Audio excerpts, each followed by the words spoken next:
Assalamualaikum. Assalamualaikum warahmatullahi wabarakatuh. Saya Rama Sinta dengan NIM 2021143515. Di sini saya akan membuat video simulasi pembelajaran bahasa Indonesia kelas 4 SD. Assalamualaikum warahmatullahi wabarakatuh. Selamat pagi anak-anak.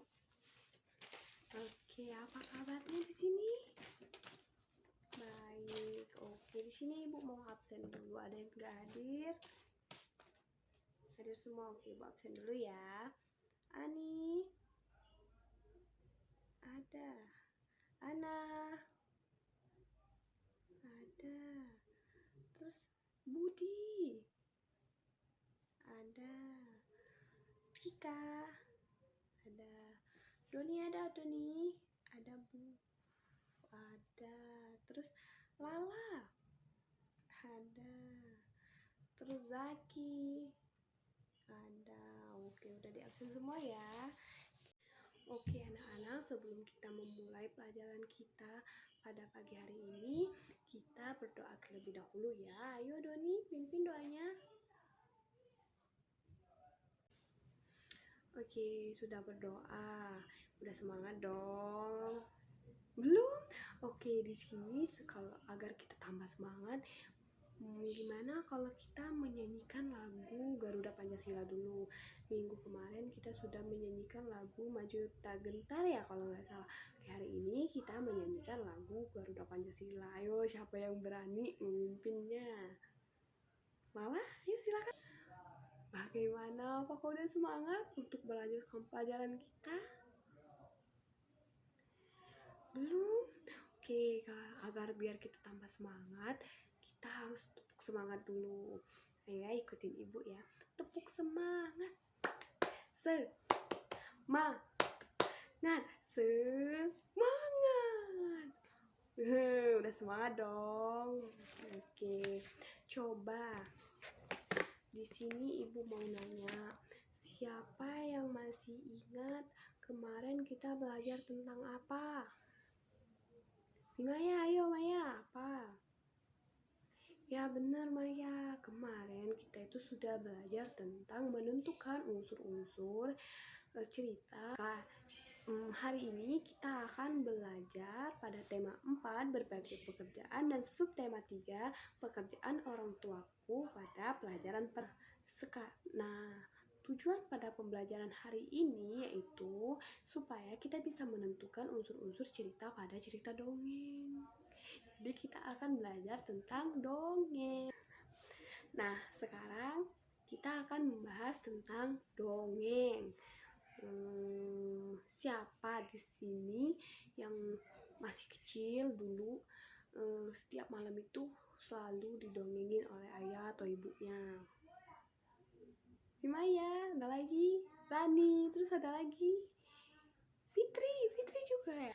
Nah, oke, di sini ibu punya gambar ya. Nah, di sini ibu punya gambar ya. Ada yang tahu ini gambar apa? Ayo. Gambar kancil dan buaya. Bener, ini adalah gambar kancil dan gambar. Nah, tadi kan sudah ibu lihat kan ada gambar kancil dan gambar buaya di sini tadi kan.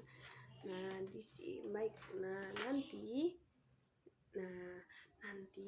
kita akan membaca dongeng tentang kancil dan buaya.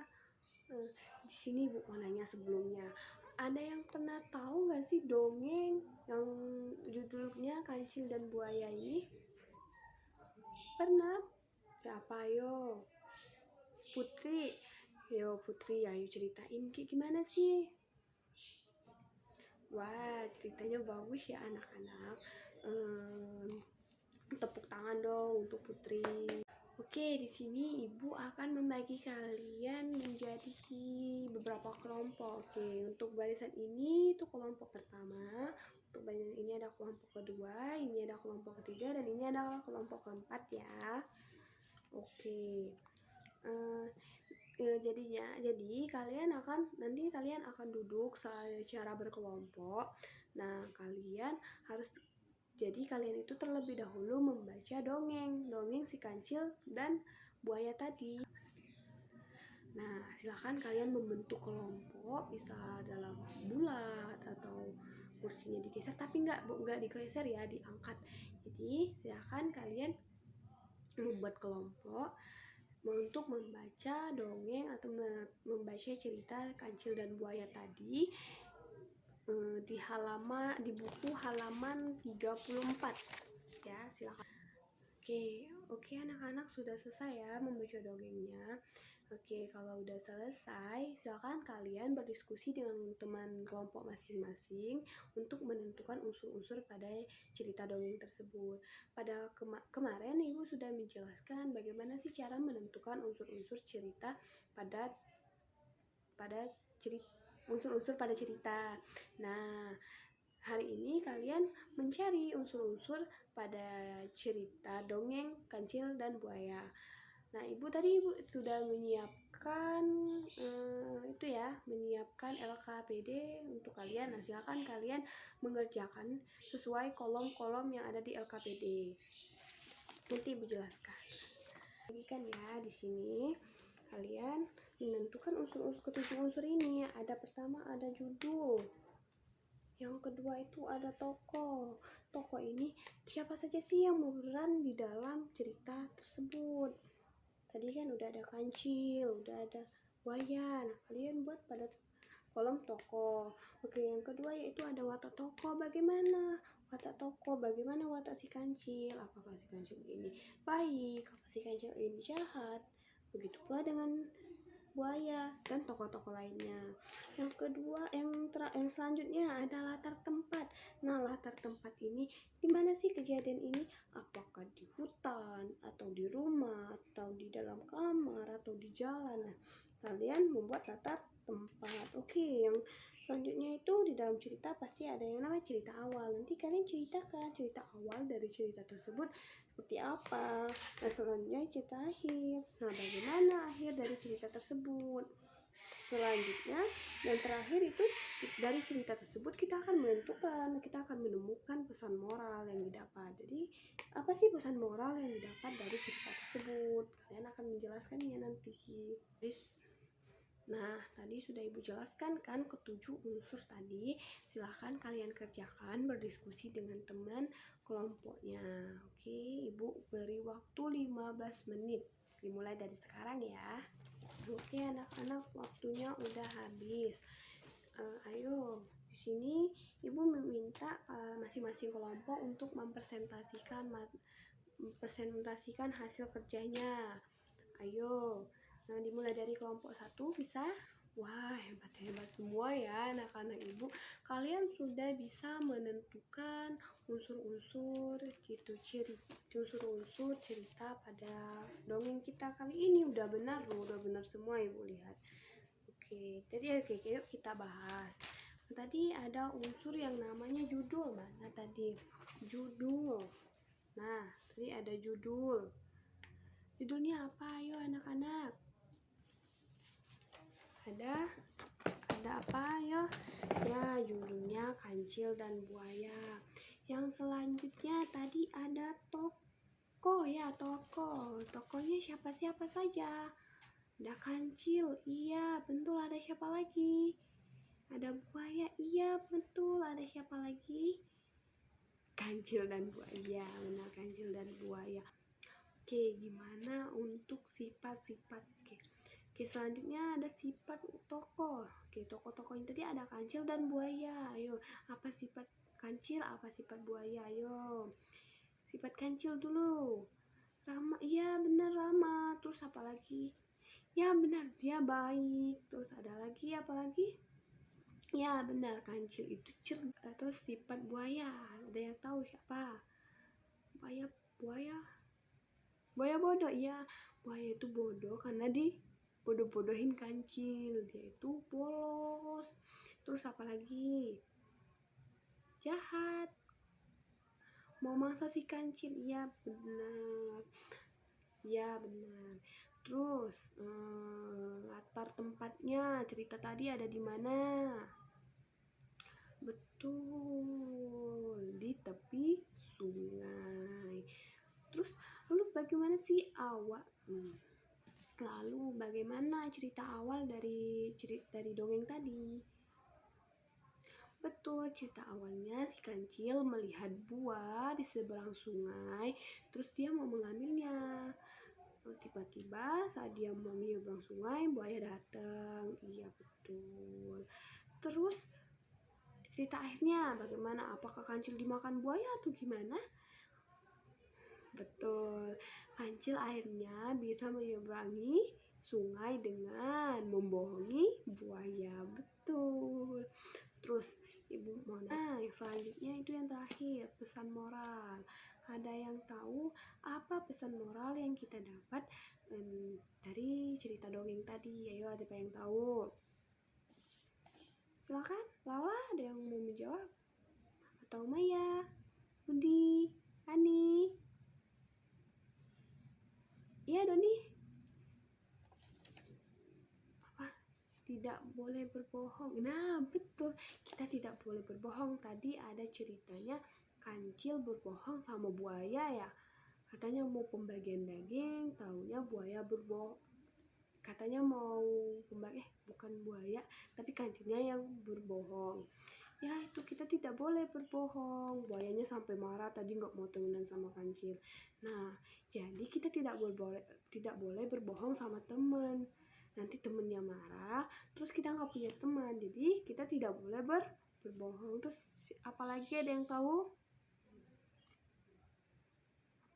Ada lagi selain tidak boleh berbohong, ada lagi itu pesan moral yang kita dapat, yaitu jika kita menginginkan sesuatu, kita harus berusaha, harus cerdik, harus cari cara cerdik untuk mendapatkannya. Misalnya Rio mau ranking 1. Nah, jadi bagaimana biar Rio bisa menjadi ranking 1? Dia harus cerdik, dia harus cerdas, dia harus mau belajar. Nah, jadi kalau kita menginginkan sesuatu, kita harus cerdik, harus bisa memikirkannya. Bagaimana sih kita harus mendapatkan hal tersebut? Seperti itu. Nah, itu tadi unsur-unsur cerita yang kita dapat dari cerita dongeng si kancil dan buaya. Nah, ada yang tahu nggak sih dongeng yang kita baca tadi, dongeng termasuk dongeng apa? Oke, di sini Ibu akan menjelaskan bahwa dongeng yang kita baca tadi tentang si kancil dan buaya adalah dongeng termasuk dongeng fabel. Dongeng fabel adalah dongeng yang diperankan oleh tokoh hewan, tokoh binatang. Seperti tadi kan dicontohkan tokohnya itu ada buaya, ada kancil, gitu. Terus Ibu mau nanya, hal baik apa yang kita dapat dari cerita ini? Ayo, apa yang bisa menjawab? Putri, silakan Putri. Ya benar. Tadi pesan moralnya itu tidak boleh berbohong. Kalau kita menginginkan sesuatu, kita harus mencari cara bagaimana kita bisa mendapatkan sesuatu tersebut. Betul. Oke, di sini apakah kalian sudah paham dari pembelajaran kita pada kali ini? Ada yang ingin ditanyakan?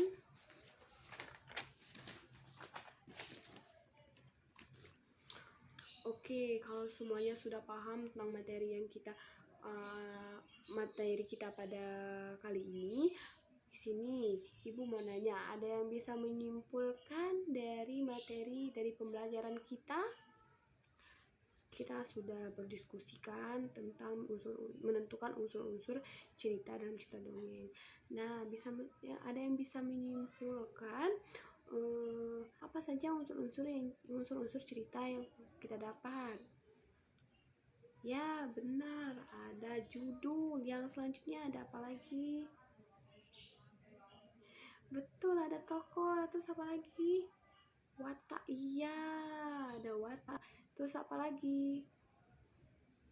Latar tempat. Terus selanjutnya awal cerita akhir, dan pesan moral. Betul. Nah, tadi sudah Ibu bagikan lembar kerja evaluasi. Nah, silakan kalian kerjakan lembar evaluasi tersebut secara mandiri, secara sendiri-sendiri ya. Ibu kasih waktu 15 menit. Silakan dimulai. Oke anak-anak, setelah ibu memeriksa hasil evaluasi kalian, semuanya sudah hebat-hebat ya. Kalian sudah bisa menyelesaikan hasil evaluasi dengan benar semua. Tepuk tangan dong. Nah, anak-anak, tadi kan kita sudah membaca dongeng, sudah berdiskusi, membentuk kelompok, terus ada presentasi, terus apa lagi tadi? Menentukan unsur-unsur tadi. Nah, yang ibu mau tanya, apa sih yang kalian sukai pada pembelajaran kita kali ini? Kalian suka apa gitu?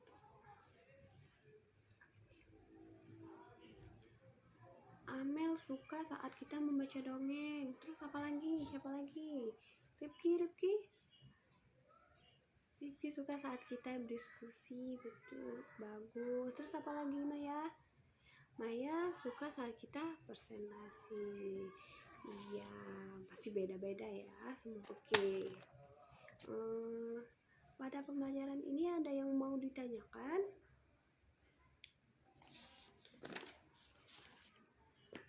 Tidak ada. Kalau tidak ada, tidak ada yang mau bertanya, waktunya juga udah mau habis. Di sini sebelum kita akhiri pelajaran kita pada pagi hari ini, ayo kita mengakhirinya dengan doa. Silakan Budi untuk memimpin doa lagi. Oke anak-anak, ibu akhiri pembelajaran kita pada siang hari ini. Bukan ibu ucapkan terima kasih. Wassalamualaikum warahmatullahi wabarakatuh. Sampai jumpa anak-anak.